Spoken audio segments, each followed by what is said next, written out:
कौन ब्रह्मा का पिता है, कौन विष्णु की मां, शंकर का दादा कौन है, हमको दे बता। ये जानने के लिए कृपया सुनिए। जगत गुरु तत्वदर्शी संत रामपाल जी महाराज के अमृत वचन सर्व पवित्र धर्मों के पवित्र शास्त्रों के आधार पर।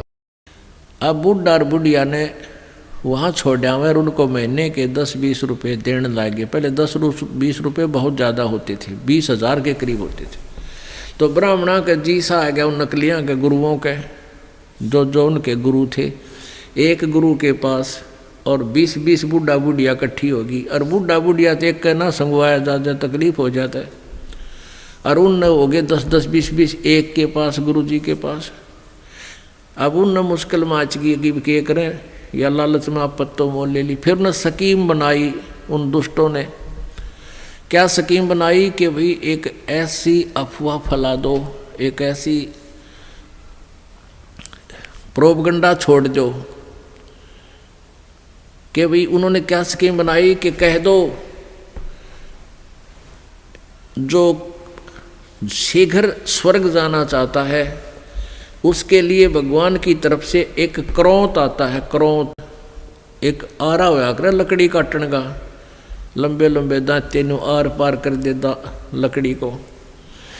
वो गंगा दरिया के किनारे एक स्ट्रक्चर सा बना के ऐसे, और उसके अंदर एक आरा ऊपर नीचे आन का एक थोड़ा सा स्थान छोड़ दिया, और उसके चलाने का हैंडल काफ़ी दूरी पर कर दिया रस्सों से। ढीला छोड़े तो वो नीचे आ जा, ऊपर खींचे तो ऊपर चला जा। और ये प्रोपगंडा फैला दिया भाई जिसने जल्दी स्वर्ग जाना हो भगवान की तरफ से एक क्रोंत आता है, और वो क्रोंत जिसने काट देता है उसका सीधा स्वर्ग चला जाता है। अब परमात्मा पाने के लिए उन बूढ़ा बुढ़िया ने सोची हमने मृत्यु तो होनी है और बुढ़ापे में दुखी हो रहे हैं, और क्यों ना क्रोंत ले ले। उसकी एक्स्ट्रा फीस रख दी, एक्स्ट्रा चार्ज कर दिया 100 रुपये 50 रुपये। अब उन बूढ़ों ने बुजुर्गों ने अपने बच्चों से कहा कि बेटा हम भी तंग आ गए हैं इस शरीर से, और गुरुजी बता रहे हैं कि भगवान की तरफ से क्रोंत आने लग गया है, और जो उस क्रोंत में अपनी गर्दन हलाल कटवा लेता है वो शीघ्र स्वर्ग चला जाता है। बेटा 50 रुपये फीस लगती है, आप देख लो। अब बच्चा ने सोची माँ बाप की इच्छा है तो ठीक है माता पिताजी, ये 50 रुपये गुरु जी को दे दिए, जी हमारे पिताजी को स्वर्ग भेज दो। अब वो लागे कसाई वाला कर्म करने, वहाँ नीचे गर्दन रखवावें और ऊपर तय क्रोंत आवर उन्हें काट दे। इस प्रकार स्वर्ग भेजन लाग गए, क्यों पीछा छुटवाना था उन्हें तो अपना। और प्रोपगंडा फैला दिया कि जो क्रोंत में शीश कटा लेता है वो सीधा स्वर्ग जाता है। तो परमात्मा पाने के लिए पुण्यात्माओं ने वहाँ गर्दन देनी भी शुरू कर दी, कटवानी शुरू कर ली। तो परमात्मा के बद्दी छोड़ कहा करते कबीर जी, बिना भक्ति क्या होते हैं भावे कांसी क्रोंत ले। क्रोंत आरे न बोला करते, वो आरी लंबा आरा होया करता है। कहते भक्ति बिना कुछ नहीं बना, चाहे काशी में जाकर क्रोंत भी ले ले, गर्दन कटवा ले। और मिटे नहीं मन वासना बहुविध भरम संदेह। जैसे वो काशी के लोगों ने, उन पंडितों ने ये अफवाह फैला रखी थी कि जो मगर मरता है, मगर गोरखपुर से 25 किलोमीटर की दूरी पर एक कस्बा है, और उस कस्बे का उस समय एक बिजली खान नाम का पठान नवाब था। वो भी कबीर परमेश्वर जी का शिष्य हो गया था। एक बार वहाँ अकाल गिर गया था मगर स्टेट में, मगर रियासत में, और सभी जंतर मंतर कर लिए थे। सभी सिद्ध पुरुषों ने हाथ खड़े कर लिए थे कि तुम्हारे संस्कार में 4 वर्ष वर्षा नहीं है। 4 वर्ष का अकाल गिरेगा ही गिरेगा। तब कबीर परमेश्वर जी के पास बिजली खां पठान स्वयं गए थे। परमात्मा मगर में आए थे और आते ही वर्षा ने जबरदस्त वर्षा करवा दी थी। सब भर दिए थे, तालाब तालाब सब एक कम एक कर दिया था। उसके बाद उस मगर स्टेट, मगर रियासत के यानी मगर कस्बे के सभी व्यक्तियों ने परमेश्वर कबीर जी से उपदेश ले लिया था। हिंदू और मुसलमानों ने, उस मगर के अंदर आधे मुसलमान थे, आधे लगभग हिंदू थे, और सभी ने, क्योंकि मरता के नहीं करता, फिर ज्ञान समझ में आ गया। तो मगर रियासत का जो नवाब था वो बिजली खां पठान भी कबीर परमेश्वर जी का शिष्य था। उधर से काशी नरेश वीरदेव सिंह बघेल, वो भी कबीर परमेश्वर जी की भक्ति और ज्ञान और शक्ति से परिचित होकर के उपदेशी कबीर जी के शिष्य थे। तो कबीर परमेश्वर जी ने कहा कि भाई धरती का भरोसा नहीं रहना चाहिए। तुम कोई तो कहते हो मथुरा में मोक्ष होगा, नहीं। परमात्मा कहते हैं मुक्ति खेत मथुरा परी और किन्या कृष्ण कलोल और कंस के सी चाणोर सेवा फिरते डामाडोल। तुम्हारी बात बड़ी कर दें, तुम मथुरा को एक मुक्ति क्षेत्र मानते हो, मोक्ष क्षेत्र। अरे उसमें कृष्ण जी ने तो वहाँ नरी मौज मचाई, जैसे मठ गोपियों के साथ बकवाद करी, और उस मोक्ष तुम मानते हो मोक्ष स्थान ही है वो। तो उस मोक्ष स्थान पर कंस केसी और चाणूर जैसे का बक्कल उतरा, उन बकवाद प्राप्त हुई, उनका मोक्ष ना होया। तो कहने का भाव ये था कि भक्ति जो यथार्थ भक्ति है, उस भक्ति के करने से मोक्ष होगा और मर्यादा में रहते हैं। तो कबीर परमेश्वर ने उन ब्राह्मणों से कहा कि तुम मूर्ख बना रहे हो भोली जनता को, मैं मगर में शरीर छोड़ूंगा और मैं स्वर्ग से भी आगे सतलोक में जाऊंगा। अब इस बात ने ब्राह्मण मानने क्यों कर, क्योंकि सारी जनता में ढंडोरा पीट रखा कि वहां मरनिया तो गधा बनेगा, नरक जाएगा। तो परमात्मा वहां से चल पड़े। 120 वर्ष की का शरीर था कबीर परमेश्वर जी, दिखा रहे थे अपना। वैसे उनका शरीर की कोई आयु नहीं है, परमात्मा की कोई आयु नहीं होती।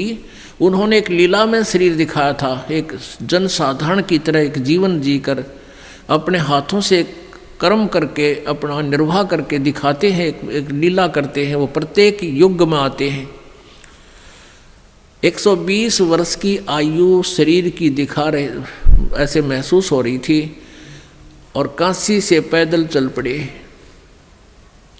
उनके साथ वीरदेव सिंह बघेल काशी नरेश भी अपनी सेना लेकर चल पड़ा, और काशी के बहुत से व्यक्ति दर्शनार्थ चल पड़े। और काशी के वो विद्वान पंडित मंडलेश्वर भी अपने पोथी बही लेकर के चल पड़े, पत्रे वत्रे और ज्योतिष जातस सारी शोधन खातर वो भी चल पड़े।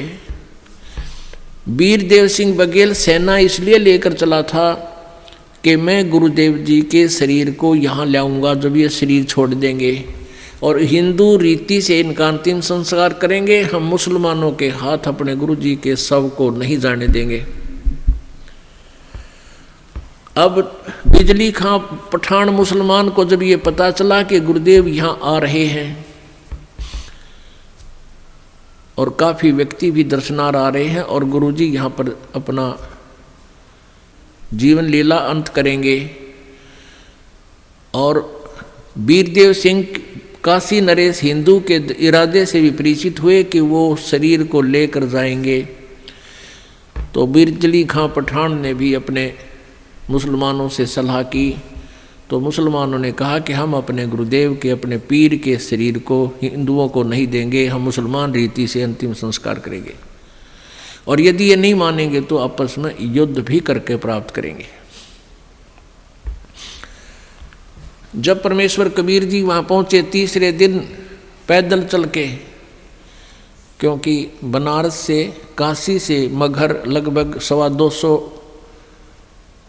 200 किलोमीटर के आसपास है।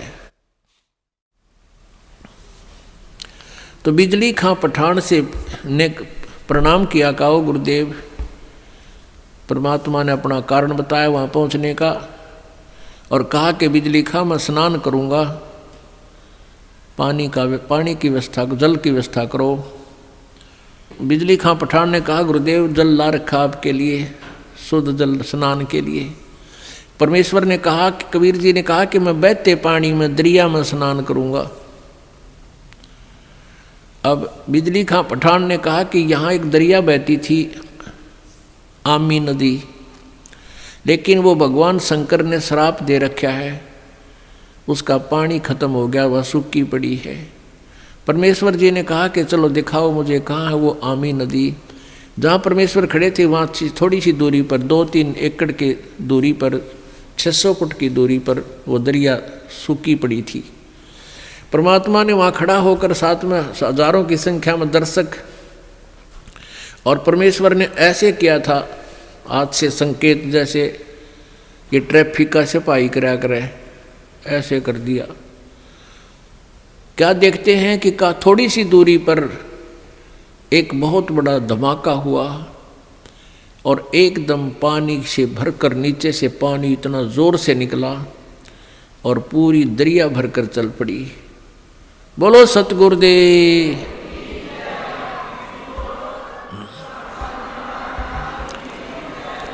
बंदी छोड़ कबीर परमेश्वर जी की जय। सबने स्नान किया, जलपान किया, स्नान किया, जल पिया। फिर परमेश्वर जी ने कहा कि भाई 1-2 चद्दर लाओ, एक नीचे बिछाऊंगा, एक ऊपर ओढ़ कर लेटूंगा। फिर परमेश्वर ने पूछा कि भाई बिजली खां पठान तुम सेना किस लिए लाए हो, वीर देव सिंह बघेल तुम सेना किस लिए लाए हो। दोनों ने नीचे गर्दन कर ली, आज सामने सामने खड़े थे। दूसरे हिंदू और मुसलमान कहने लगे, हिंदू कहने लगे कि हम आप जी के शरीर को इन मुसलमान काफरों के हाथ नहीं लगने देंगे, हम आपके शरीर का अंतिम संस्कार हिंदू रीति से करेंगे। मुसलमान कहने लगे हम इन हिंदू काफरों के हाथ आपका शरीर नहीं लगने देंगे, हम आपके शरीर का अंतिम संस्कार अपने हिसाब से करेंगे, और यदि ऐसा नहीं हुआ तो हम युद्ध करके शरीर प्राप्त करेंगे। अब परमेश्वर ने कहा, रे बोले आदमियों, निकम्यों, 120 वर्ष हो गए मैंने तुम्हें शिक्षा देते ने, आज तक तुम मेरे शिक्षाओं का इतना ही पालन कर पाए हो। आज भी तुम हिंदू और मुसलमान 2 बने खड़े हो। खबरदार दे तुमने झगड़ा किया तो मेरे से बुरा नहीं होगा। और सुन लो, इसके अंदर मेरा शरीर नहीं मिलेगा तुम्हें, लेकिन यह जच्चा ना की उनके। फिर भी अगर तुमने झगड़ा नहीं करना है, एक चदर तुम ले लेना, एक मुसलमान ले लेंगे, एक हिंदू ले लेंगे, और चदरों के बीच में जो भी वस्तु मिले आधी आधी बांट लेना। तुम लड़ियो ना भाई, ना तो विनाश हो जाएगा, गृह युद्ध शुरू हो जाएगा, आपसी जुल्म हो जाएगा, महाभारत से भयंकर युद्ध हो जाएगा। लेकिन उनके मन में न्यू थी कि एक बार गुरुजी शरीर छोड़ दें, फिर तुम आप देख लेंगे। हाँ, फिर हम न मानना किससे कि नहीं, अपने हिसाब तक कराएंगे हम। अब परमात्मा ने ऐसा ही किया, शरीर तो उनका साथ ही गया था, छोड़ा नहीं था। लेकिन क्या हुआ, जितने सबके समान था, सब जैसे चादर ओढ़ी थी ऊपर के और शरीर के ओढ़ा हुआ जैसे महसूस होता, इतने ही शरीर के आकार के फूल बन गए, सुगंधित फूल। और परमात्मा आकाश में जाकर आकाशवाणी की कि भी देख लो ब्राह्मणों, देखो मैं जा रहा हूँ सतलोक को। जब आकाश में देखा तो परमात्मा का नूरी शरीर तेजों में शरीर हो गया और ऊपर आकाश को जा रहे हैं, और ये आकाशवाणी करते जा रहे हैं और कहते हैं उठा लो पर्दा, इसमें नहीं है मुर्दा। चद्दर उठा के देखा, उसमें सुगंधित फूल पाए। हिंदू और मुसलमान कहाँ तो कत्लेआम करने को तैयार थे एक दूसरे के। बिजली खां पठान और वीर देव सिंह बघेल हिंदू राजा आपस में एक दूसरे की ऐसे प्यार से शरीर के ऐसे एक दूसरे से चिपक गए, सीने से सीने का लगाया। आपस में सब हिंदू मुसलमान एक दूसरे से सीने से लगकर ऐसे रो रहे हैं जैसे छोटे छोटे बच्चों की माँ मर जाती है, पिता मर जाता है, और रो रहे हैं और कह रहे हैं हम कति मूर्ख थे, हमने पहचाना नहीं, वो अल्लाह थे, खुदा थे, वो परमात्मा आए हुए थे। अपुण्यात्माओं, हमने परमेश्वर को पहचाना नहीं, इतनी लीलाएं प्रभु करके गए। आज भी मगर स्थान पर हिंदुओं ने अपनी अलग से यादगार बना रखी है, एक चद्दर और आधे वो सुगंधित फूल लेकर, और मुसलमानों ने अपनी अलग बना रखी है, एक चद्दर और आधे फूल लेकर। आज भी ये दास उसको, आज भी विद्वान है ये दास, बहुत बार उसको देख कर आया है, और हमने वो फोटो खींच कर लाए थे उनके, दोनों अलग अलग बने हुए हैं। 3 बार ये दास भी संगत को साथ ले जाकर दिखा कर लाए, प्रमाण करने के लिए कि हम सुना करते हैं वो सच्चाई है। तो पुण्यात्माओं, उन्हीं में से कुछ फूल अकेले ला करके बनारस में, काशी में भी एक चौरा बना दिया बिजली खां पठान ने, और वहाँ दोनों यादगार अलग अलग हिंदू और मुसलमानों की आज भी हैं, और उनका कोई आपस में मनमुटाव नहीं है। वो अपने हिसाब से कर रहे हैं, वो अपने हिसाब से कर रहे हैं। कति बीच में दीवार भी नहीं है, एक ग्रिल ला रखी है बीच में पार्टीशन के लिए, जैसे ये ग्रिल लगी हुई न, और आपस में बीच में एक सामूहिक गेट भी है। दर्शक जाते हैं, दोनों को देख कर आते हैं। अपुण्यात्माओं, परमात्मा कहते हैं कि सतगुरु संगत छोड़ के चाहे लाख वर्ष जप कीन, इंद्री कर्म ना मोक्ष होए फिर काल के अधीन। जो भक्त कुछ दिन इस भक्ति को करके किसी भी कारण से दुर्भाग्य उनका होता है, वो विमुख हो जाते हैं, वो भक्ति यहाँ से यहाँ आना छोड़ देते हैं, गुरुजी से उसका अपना संपर्क समाप्त कर लेते हैं। और वो कुछ एक ऐसे नालायक थे, अनजान अनाड़ी थे, वो कहने लगे कि हम तो घर पे भक्ति कर लेंगे। पुण्यात्माओं, परमात्मा कहते हैं सतगुरु संगत छोड़ के अर्चे लाख वर्ष जप कीन, इंद्री कर्म ना मोक्ष होए, ना तो कोई कर्म कटे और ना ही मुक्ति होए, फिर काल के अधीन। पुण्यात्माओं, हमें यहाँ से 21 ब्रह्मांड काल के और 7 संग ब्रह्मांड इस परब्रह्म के, इनको पार करके जाना है। और जब यहाँ से भक्ति युक्त प्राणी चलता है, यदि उसके साथ सतगुरु नहीं है, वो नहीं जा सकता 10 कदम भी। रास्ते में पता नहीं कितने कितने बखेड़े हैं। ये काल का बहुत भयंकर जाल है। हमने उन्हीं रास्तों से जाना होता है, जैसे हम शरीर में ही हमारे कमल बने हुए हैं, इन कमलों में से हम चलेंगे तो सबसे पहले गणेश जी का लोक आवेगा, और गणेश जी के लोक में हम जाएंगे, गुरु जी साथ होंगे, तो वहाँ आपका अकाउंट क्लियर करा के आपको फिर आगे ले चलेंगे। और यदि सतगुरु साथ नहीं है और आपकी पिछली पुण्य कमाई पिछली है और आप गुरुद्रोही बने नहीं, वैसे भक्ति छोड़ दी, आना बंद कर दिया, तो वो जो पिछले उस दौरान गुरु जी के संपर्क में रहने के दौरान जो तुमने भक्ति की, ये 7 मंत्र की या 2 मंत्र सतनाम की और सार नाम की, तो गणेश जी का जो जाप आपको दिया जाता है उन 7 प्रथम मंत्र में, उस मंत्र की कमाई से आप जी पहले गणेश जी के लोक में जाओगे। और वहाँ पर इतने नाच गाने डांस, बड़ी पता नहीं कितने हर तरह की, यानी आत्मा वहाँ जाती है तो उसका सूक्ष्म शरीर होता है, स्त्री जाती है तो स्त्री वाला ही होता है, पुरुष जाता है तो पुरुष वाला ही होता है।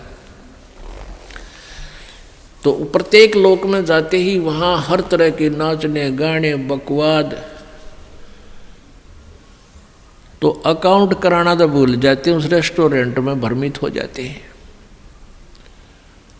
और फिर वहाँ उनको गण बना दिया जाता है। उन्हीं की पुण्य कमाई से वहाँ वो ठाठ करते हैं और सारी बकवाद करते हैं, नाचने गाने डांस, कोई काम में कोई ना। जैसे रेस्टोरेंट में चले गए, वहाँ अपनी पूंजी खर्च होती है, वहाँ कुछ भी बकवाद देखो और खाओ सुनो, तो वो पूंजी नष्ट होते ही वहाँ से बाहर निकाल देंगे। फिर विष्णु के लोक में, विष्णु जी के लोक में जो आपने मंत्र जाप कर रखा है उसकी कमाई समाप्त होती है। फिर शिव के लोक में वो कमाई खत्म होते ही फिर दुर्गा के लोक में, फिर वो कमाई खत्म होते ही फिर आपका जो सतनाम का प्रथम और द्वितीय मंत्र है, प्रथम मंत्र जो ओम नाम है वो ब्रह्म का, फिर ब्रह्म लोक में, और दूसरा जो तत्व मंत्र है उसके लिए इस काल ने अपने एक ब्रह्मांड में ब्रह्मलोक में ही अलग से नकली सतलोक, अलखलोक, अगमलोक नामी लोक की रचना रच रखी है। उस दूसरे मंत्र की जो सतनाम के अंदर जो 2 मंत्र हैं उसकी कमाई से उसको ऊपर नकली सतलोक में छोड़ देते हैं। और जिसने तीसरे नाम का भी जाप कर रखा है उसके लिए काल ने वो आगे के अलखलोक और अगमलोक और बना रखे हैं नकली, उनमें पड़ा रहे। और जब इसका कत्ती सारा नाश होले भक्ति का, फिर नरक में ठोक देते हैं। यानी इस प्रोसीजर में हजारों युग बीत जाते हैं, उसको पता भी नहीं चलता त्रिगेला के विरान माटी हो रही है।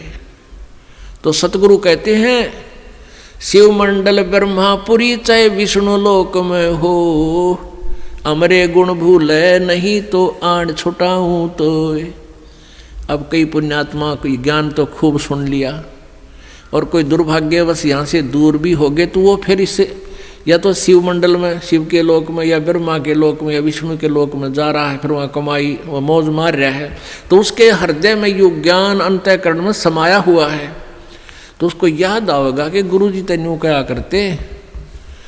कबीर परमात्मा के ज्ञान को बताते थे, यहाँ तो हमारी पूंजी नष्ट हो रही है, हम तो गलत आ गए, हमने तो यहाँ नहीं आना चाहिए था।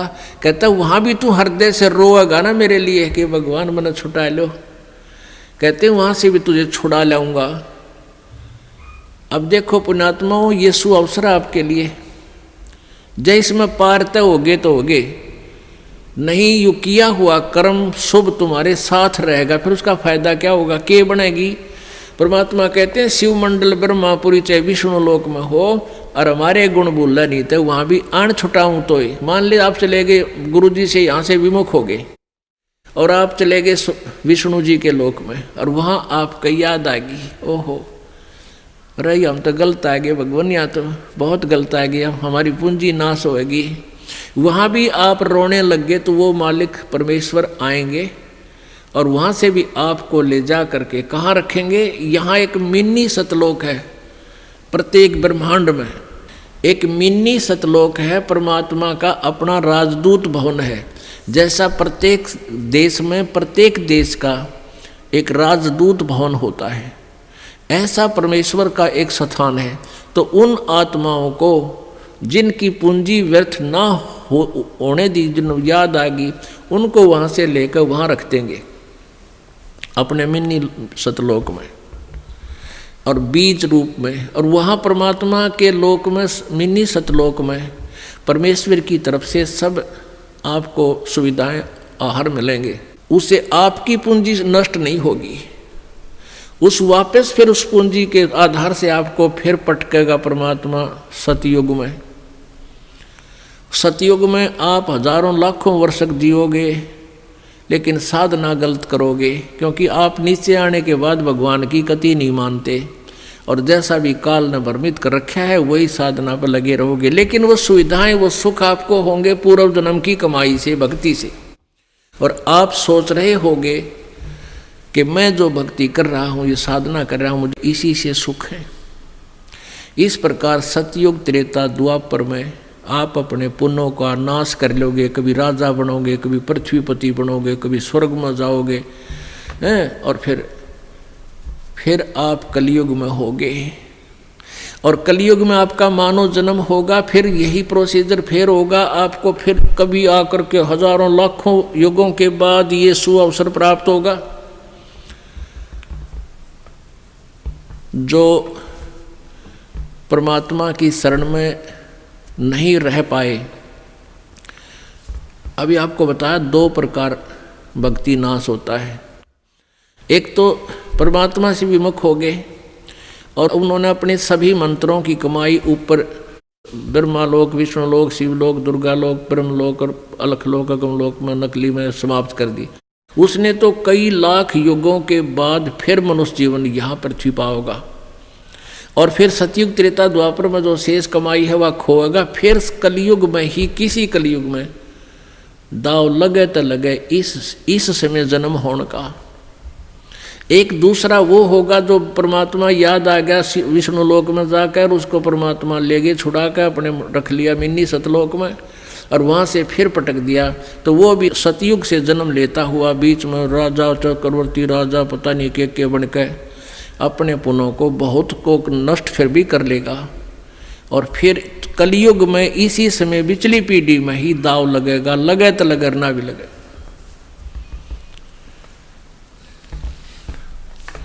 तो परमात्मा कहते हैं सतगुरु संगत छोड़ कर लाख वर्ष जप कीन, इंद्री क्रमना मोक्ष होवे फिर काल के अधीन।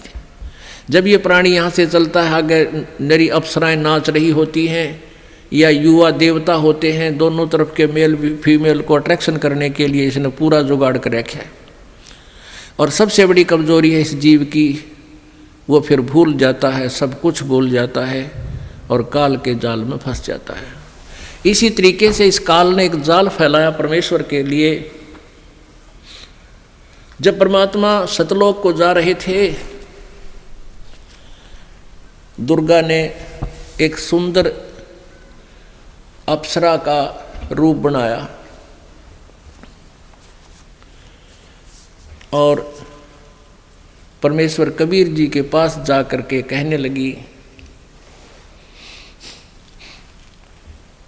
कि मैं आपसे विवाह करना चाहती हूँ। अब पहले आपको एक अमृतवाणी सुनाती हूँ परमात्मा की। मगर जाने की।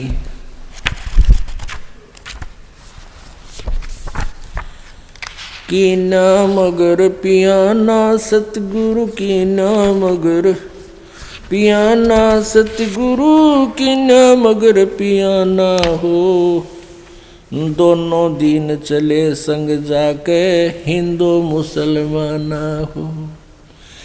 दोनों दिन चले संग जाके हिंदू मुसलमाना हो। की नाम अगर पियाना सतगुरु की नाम अगर पियाना सतगुरु की नाम अगर पियाना हो। दोनों दिन चले संग जाके हिंदू मुसलमाना हो। दोनों दिन चले संग जाके हिंदू मुसलमाना हो।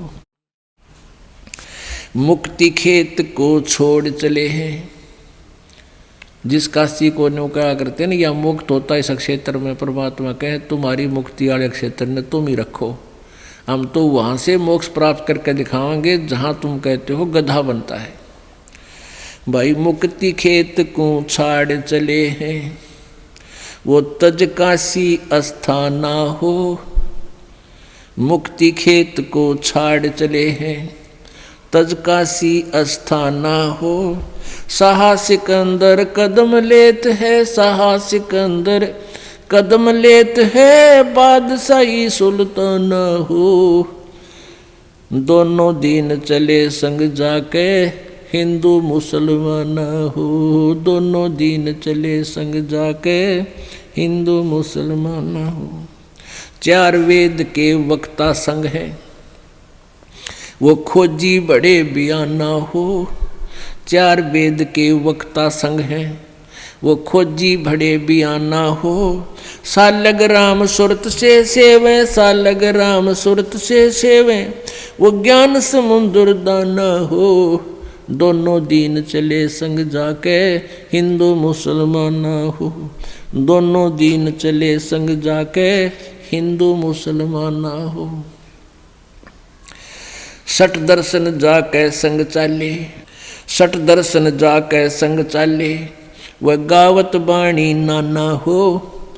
अपना अपना इष्ट संभाले, अपना अपना इष्ट बनावे, वो बाचे पोथी पाना हो। दोनों दीन चले संग जाके, हिंदू मुसलमान हो। भाई चादर फूल बिछाए सतगुरु, देखे सकल जिहाना हो। चादर फूल बिछाए सतगुरु, वो देखे सकल जिहाना हो। चार दाग से रहत जुलाहा, चार दाग से रहित जुलाहा, वो अवगत अलख अमाना हो। दोनों दीन चले संग जाके, हिंदू मुसलमान हो। दोनों दीन चले संग जाके, हिंदू मुसलमान हो। वीर सिंह बघेला करे बिनती, वीर सिंह बघेला करे बिनती, वो बिजली खान पठाना हो।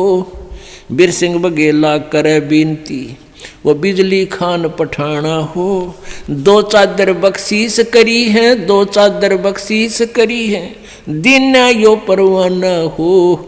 दोनों दीन चले संग जाके, हिंदू मुसलमान हो। दोनों दीन चले संग जाके, हिंदू मुसलमान हो। शब्द स्वरूप साहेब सर्वंगी, शब्द शब्द समाना हो। दास गरीब कबीर अरस में, दास गरीब कबीर अरस में, वो फर्क ध्वज निशाना हो। दोनों दीन चले संग जाके, हिंदू मुसलमान हो।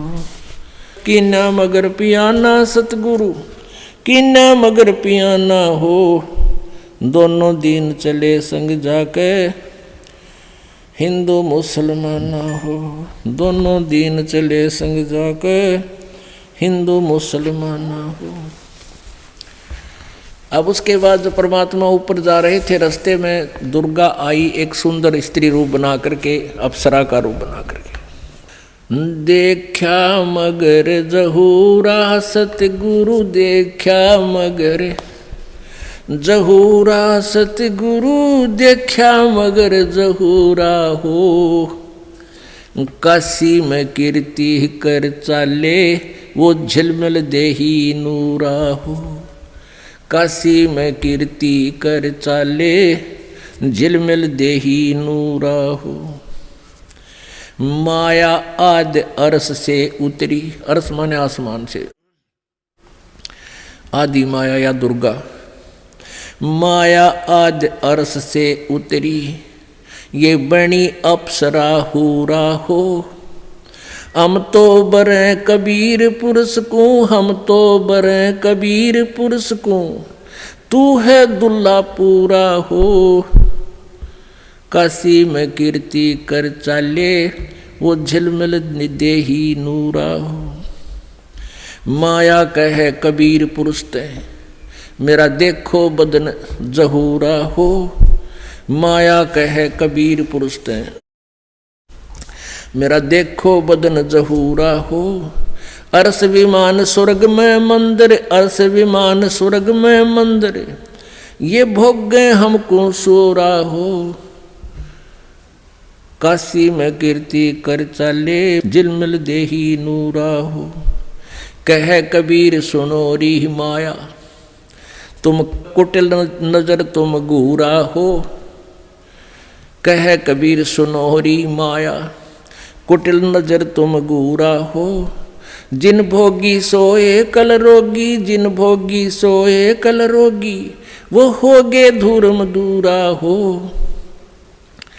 काशी में कीर्ति कर चाले, वो झिलमिल देही नूरा हो। काशी में कीर्ति कर चाले, वो झिलमिल देही नूरा हो। माया कहे कबीर पुरुष से, मैं हूँ जग से दूरा हो। माया कहे कबीर पुरुष से, मैं हूँ जग से दूरा हो। मैं तुम्हारी पटरानी दासी, मैं तुम्हारी पटरानी दासी, रखूं पलक हजूरा हो। काशी में कीर्ति कर चाले, वो झिलमिल देही नूरा हो। कहे कबीर सुनो री माया, तुम हो लड्डू बूरा हो। बूर के लड्डू, ये बुरादे के, कहते ये तू तो ऐसी है। कहे कबीर सुनो री माया, तुम हो लड्डू बूरा हो, जो तुझे खावे सो बह जावे, जो तुझे खावे वो पछतावे, वो तास अकल के कूरा हो, वो बुद्धि भ्रष्ट हैं जो तेरे से संग करेंगे। काशी में कीर्ति कर चाले, झिलमिल देही नूरा हो, श्वेत मुकुट जहाँ श्वेत छत्र है, ओए होए श्वेत मुकुट जहाँ श्वेत छत्र है, बाजे अनहद तूरा हो, दास गरीब कहे सुन माया, कहे कबीर सुनो री माया, हमसे रहियो दूरा हो, काशी में कीर्ति कर चाले, वो झिलमिल देही नूरा हो। देखा मगर जहूरा सतगुरु, देखा मगर जहूरा सतगुरु, देखा मगर जहूरा हो, काशी में कीर्ति कर चाले, वो झिलमिल देही नूरा हो, काशी में कीर्ति कर चाले, वो झिलमिल देही नूरा हो। आप परमात्मा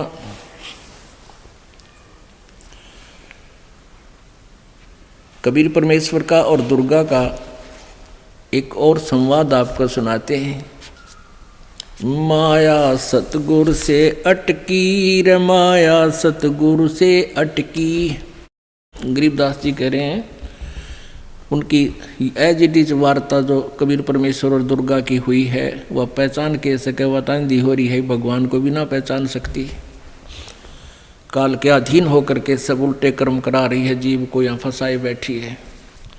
माया सतगुरु से अटकी रे, माया सतगुरु से अटकी, जोगनी हमरे क्यों भटकी रे, योगनी हमरे क्यों भटकी, हम तो बगली गर जोगी, हम तो बगली गर जोगी, हम नहीं माया के भोगी, हम ना माया के भोगी, तो मैं झगड़ा है भारी, तो मैं झगड़ा है भारी, मारे बड़े छत्र धारी, मारे बड़े छत्र धारी। अब दुर्गा कहती है, सेवा करसो मैं निकी, सेवा करसो मैं निकी। परमात्मा कहते हैं, हमको लागत है फीकी, हमको लागत है फीकी। अब दुर्गा कहती, हमारी सार नहीं जानी, हमारी सार नहीं जानी। अब परमात्मा कहते हैं, अरे तो घाल देई घाणी, अरे तो गाल देई घाणी, चलती फिरती क्यों नाही तू, चलती फिरती क्यों नाही। परमात्मा कहते, तू जाती क्यों ना, जा यहाँ से। हम रहते अवगत पद माही, हम रहते अवगत पद माही, अरे तू गैली है गोली, अरे तू गैली है गोली, दाग लगावेगी चोली, दाग लगावेगी चोली। दुर्गा बोली, मेरा अंजन है नूरी, मेरा अंजन है नूरी। मेरा शरीर कहते नूर का है, अंदर मैं कै कस्तूरी, अंदर मैं कै कस्तूरी। परमात्मा बोले, तुम किसी राजा पे जाओ, तुम किसी राजा पे जाओ, हमरे मन नहीं भावो, हमरे मन नहीं भावो। दुर्गा कहती है, मैं तो अर्धंगी दासी, मैं तो अर्धंगी दासी। परमात्मा बोले, हम तो अनहदपुर वासी, हम तो अनहदपुर के वासी, हमरा अनहद में डेरा, हमरा अनहद में डेरा, अंत ना पावेगी मेरा, अंत ना पावेगी मेरा। हम तो आद जुगादिनी जी, हम तो आद जुगादिनी जी, अरे तुझे माता कहूँ अकधी, अरे तुझे माता कहूँ अकधी। अब दुर्गा जब नहीं पार बसाई, अब मैं देऊंगी गाली, अब मैं देऊंगी गाली, हम तो जोगी ब्रह्मचारी, हम तो जोगी ब्रह्मचारी, आसन बांधूंगी जिंदा, आसन बांधूंगी जिंदा, गल में डारूंगी फंदा, गल में डारूंगी फंदा, आसन मुक्तारी माई, आसन मुक्तारी माई। तीन लोक ना अंगाई, तू तीन लोक ना अघाई, यानी छेगे नहीं। परमात्मा कहते हैं, तीन लोक के देवताओं की दुर्गति कर रही, इनमें नहीं छक्की तू। हमरे द्वारे क्यों रोवो, हमरे द्वारे क्यों रोवो। परमात्मा कहते हैं मेरे सामने क्यों रो रही है कि तेरी दाल गले नहीं। हमरे द्वारे क्यों रोवो, हमरे द्वारे क्यों रोवो। किसी राजा राणा कूंजो, किसी राजा राणा कूंजो। तू तो जोगनी है खंडी, तू तो जोगनी है खंडी। मोरा फेर चली लंडी, मोरा फेर चली लंडी। परमात्मा कहते हैं फिर मुंह मोड़ कर चल पड़ी वह लंडी नालायक। हिला देना रे भाई, हिला देना रे भाई। हंसा परसत ही खाई, हंसा परसत ही खाई। अब देखो कितना निर्णय दिया है परमात्मा ने कि जो निकम्मी प्रकार की लड़कियां होती हैं, औरतें हैं, वो कितना हानि पहुंचाती हैं। और अच्छी बहन बेटी माइयों के बारे में परमात्मा ने फिर कैसा निर्णय दिया है। बदनारी लंगर कामणी या बोले मुद्रे हेत। फेट पड़े छोड़े नहीं क्या मगर कुरुक्षेत्र। बदनारी लंगर कामनी या बोले मुद्रे बोले। फेंट पड़े छोड़े नहीं ये काटे घूंघट झोले। बदनारी लंगर कामणी या बोले मुद्रे बोले। कोई एक साधु उबरे या करे लाख में चोट। बदनारी लंगर कामणी या बोले मुद्रे बहने। जाको नहीं पति जिए घूंघट घट में सैन। बदनारी लंगर कामणी या बोले मुद्रे बहने। जाके पास न बैठियो जाका कैसा दीन। बदनारी नाही ना हरी ये है जंगल का शेर। बाहर भीतर मारे है मुनिजन की ये जेर। सतगुर हेला देते हैं ये सुनियो संत सुजाने। बदनारी पास न बैठियो बदनारी आई खान। नैना काजर बाहे कर ये खाए लिए हैं हमसे। हाथों मेहंदी लाए कर ये डोब दिए कुलबन से। अपने आत्माओं हम अपनी बहन बेटियों को जो उपदेश लेती हैं उनको ये इस प्रकार के आडंबरों से मना करते हैं। ये अच्छी बहन बेटियों की नहीं होती। मेहंदी लगाना और फंड करना, नाखून पालिश, ये तो बकवादों की बातें होती हैं। इसलिए हमने भक्त बनना है, अच्छा समाज बनाना है तो भगवान के आदेश अनुसार ही चलना होगा। नैनो काजर बाह कर ये खा लिए हैं हमसे। हाथों मेहंदी लाए कर ये डोब दिए कुलबन से। उल्टी मांग भराए कर ये मंजन कर हैं गाते। मिठी बोले मगन होए ये लावे बहुवित घात। माया काली नागनी ये अपने जाए खाते। कुंडली में छोड़े नहीं सो बातां की बात। अपने आत्माओं अब ये सारा व्यवस्था ज्योति निरंजन काल और दुर्गा के कंट्रोल से चल रहा है। अब जो भी यहाँ प्रभाव प्रत्येक प्राणी में है ये तीनों गुणों के दबाव से होता है। और इन दोनों ने ही अपने संयोग से इनको रजगुण तमगुण सतगुण युग बना रखा है। इनके प्रभाव से ये सारा कुछ हो रहा है। फिर क्या बताते हैं, जैसे यह माया दुर्गा और ये काल का जो जाल है, ये कुंडली बतावें। कुंडली जैसे एक नागनी अंडे पैदा करती है। जब अंडों से बच्चे बनने का समय आता है तो अंडों के चारों तरफ वो अपने पूंछ से दूम से चक्कर लगा लेती है, कुंडली लगा लेती है और अपने मुंह को मोड़कर उनको फोड़ती है। अंडों को फोड़ देती है, उनसे बच्चे निकल जाते हैं। वो निकल कर बच्चों को भी आभास होता है तुम्हारी माँ खाएगी तुम्हें, तो वो बारी बारी खाना शुरू कर देती है। जब तक वो एक बच्चे को खाती है तब तक दूसरे चेष्टा करते हैं उस कुंडली माँ के शरीर के ऊपर से चढ़ चढ़ा कर बाहर। जब उस कुंडली तो बाहर तक पड़ गया, निकल गया तो बच गया, और जब उस कुंडली में उसका ठा गया सारा न खाओगी। तो अब हम इस काल माया की काल की कुंडली में हैं और ईब ये समय है यहाँ से निकलने का। जो निकल गए तो बच गए, ना तो ये फिर दुर्गति में ऐसे ही रखेगा। इसने कुंडली मार रखी। तो कुंडली में तो कौन कौन निकले? कुंडली में से निकले रे दास दत्त संग कबीर। सुखदेव ध्रुव प्रहलाद से नहीं निकले रणधीर। इस माया की कुंडली से कौन कौन निकले? रविदास जी और दत्तात्रेय कबीर परमेश्वर की शरण में आकर उनका उद्धार हुआ, अन्यथा नहीं। और सुखदेव ध्रुव प्रहलाद से ये नहीं निकले रणधीर, ना ध्रुव ना प्रहलाद और ना सुखदेव, ये सतलोक नहीं गए, लेकिन आम व्यक्ति से अधिक साधना करके इन्होंने एक अच्छा स्थान प्राप्त करके काल की ये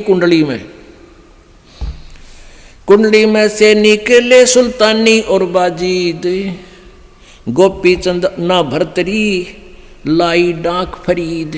ना गोपी चंद निकला ना भरतरी निकला, वो शेख फरीद निकला और सुल्तान बाजीद निकला। सुल्तानी अधम सुल्तान अब्राहम अधम सुल्तानी और वाजीद जी और शेख फरीद, ये कबीर परमेश्वर की शरण में आकर निकले। ना गोपी चंद पार हो पाया ना भरतरी, लेकिन अन्य व्यक्तियों से अधिक अच्छी साधना उन्होंने की, लेकिन है कुंडली में। जनक विदेही ना उबरे ये नागनी बांधी डाढ़, नानक दादू उबरे भाई ले सतगुरु की आड़। नानक जी और दादू जी कहते हैं ये सतगुरु की शरण में आकर ही इस काली नागन की कुंडली से बाहर हुए। 3 लोक घाणी घली ये 14 भवन बिहंड, माया नगनी खा लिए है सकल दीप नौखंड। अब अच्छी बहन बेटी माइयों के बारे में कलम तोड़ महिमा गाई है गरीबदास साहिब जी ने। भाई बोलूंगा निष्पक्ष हो जो चाहो सो कीने, के अपनी क्या और की ये सब ही बदनार मलीन। अब अच्छी नारियों के बारे में, बहनों के बारे में, माइयों के बारे में क्या कहते हैं? गरीब नारी नारी भेद है, एक मैली एक पाक। पाक माने पवित्र अच्छी, मैली माने निकम्मी। और जा उदर धुर उपजे जाकी भरिए साख। जिस देवी के उदर से ध्रुव जैसे महान आत्मा उत्पन्न हुए, ऐसी देवी सराहनीय है। कामनी कामनी भेद है, एक मैली एक पाक। जा उदर प्रहलाद थे, जाकू जोड़ू हाथ। जिस माता के गर्भ से प्रहलाद जैसी पुण्यात्मा को जन्म हुआ, ऐसी माता आदरणीय है, उसको प्रणाम करता हूँ। कामनी कामनी भेद है, एक उज्ज्वल एक गंदे। जा माता प्रणाम है, जहाँ बर्तरी गोपी चंदे। गोपी चंद और बर्तरी जैसी आत्माएं जिन माताओं से जन्म लिया, वो माताएं भी आदरणीय हैं। कामनी कामनी भेद है, एक हीरा एक लाल। दत्त गोसाई उतरे अनसुईया के नाले। कामनी कामनी भेद है, एक रोजम एक हंस। जनक विधेयी अवतरे, धन माता कुल वंश। नारी नारी क्या करे, नारी बहुगुण भेव। नारी नारी क्या करे, नारी बहुगुण भेव। जा माता कुर्बान है, जा उपजे सुखदेव। नारी नारी क्या करे, नारी कंचन कूप। नारी से ती उपजे, वो नामदेव से भूप। नामदेव जैसे महान आत्मा जिस माँ से जन्म लिया, तो ऐसे नारी नारी में बहुत अंतर है। एक वो पुण्यात्मा जिसने ऐसे पवित्र पुत्र को जन्म दिया, वो माँ नेक नारी हैं। नारी नारी क्या करे, नारी कंचन कूप। नारी से ती उपजे, ये नामदेव से भूप। गरीब नारी नारी क्या करे, नारी भक्त बिलास। नारी से ती उपजे, ये धना भगत रविदास। कि जिस माता से धन्ना भगत जैसे और रविदास जैसी महान आत्मा पुण्यात्माओं ने जन्म लिया, वो माता धन्य है। गरीब नारी नारी क्या करे, नारी को नृताए। नारी से ती उपजे, रामानंद पंथ चलाए। नारी नारी क्या करे, नारी नर की खाने। नारी से ती उपजे, ये नानक पद निर्वाण। कहते हैं प्रत्येक नारी को नहीं पिछड़ा रहे हम, नारी तो नर की खान है, यानी मनुष्य को उत्पन्न करने वाली माता ही नारी एक खान है, यानी इसी से उत्पन्न होते हैं। और नारी से ती उपजे नानक जी जैसे महान आत्मा। नारी नारी क्या करे नारी सरगुण बेले, नारी से ती उपजे ये दादू भक्त हमेल। गरीब नारी नारी क्या करे नारी का प्रकाश है, नारी से ती उपजे ये नारद मुनि से दास है। गरीब शब्द स्वरूपी उतरे सतगुरु सत्य कबीर, दास गरीब दयाल हैं डगे बंदा में धीर। के नारी से एक ही उत्पन्न नहीं हुआ, शब्द स्वरूपी उतरे सतगुरु सत्य कबीर, और दास गरीब दयाल हैं डगे बंदा में धीर। तो पुण्यात्माओं, इस प्रकार हमने सत्संग सुनकर समझकर अपने जीवन को सफल बनाना है और परमात्मा के प्रत्येक नियम का पालन करते हुए अपने जीवन को सफल करना है। बोलो सतगुरुदेव।